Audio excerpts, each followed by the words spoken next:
சக்கரை கம்மியா ஒரு ஹார்லிக்ஸ்ண்ணா. மச்சான் ரீசெண்டா லோன் எடுத்த மச்சான் வீடு வாங்குறதுக்கு. இஎம்ஐ ரெகுலரா கட்டிட்டு இருக்கேன் மச்சான். சூப்பர்ரா. ஆனா ஹோம் லோன் இன்சூரன்ஸ் எடுத்தியா? அப்ப என்ன மச்சான் டேர்ம் இன்சூரன்ஸ் மாதிரியா? இல்ல மச்சான், இது கொஞ்சம் டிஃபரெண்ட்.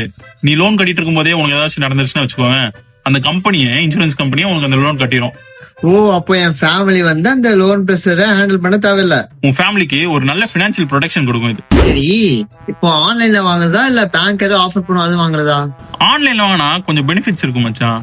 0% GST ஃபிளெக்சிபிள் பேமெண்ட்ஸுக்கு, அப்புறம் 70% சீப்பரா இருக்கும் ஆஃப்லைன் இன்சூரன்ஸோட. சரி, லோன் முடிக்கிறதுக்கு முன்னாடியே லோன் க்ளோஸ் பண்ணிட்டேன்னா அந்த இன்சூரன்ஸும் சேர்ந்து க்ளோஸ் ஆயிருமா?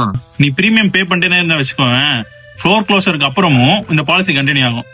சூப்பர்ரா, இதெல்லாம் எனக்கு தெரியவே தெரியாதா. வீடு வாங்குற மட்டும் பிளான் பண்ணாதீங்க, உங்க வீட்டையும் உங்க ஃபேமிலியும் எப்படி ப்ரொடெக்ட் பண்றதுன்னு பிளான் பண்ணுங்க. Protect your home, protect your family. Link பயோல இருக்கு, கிளிக் பண்ணி செக் பண்ணிக்கோங்க.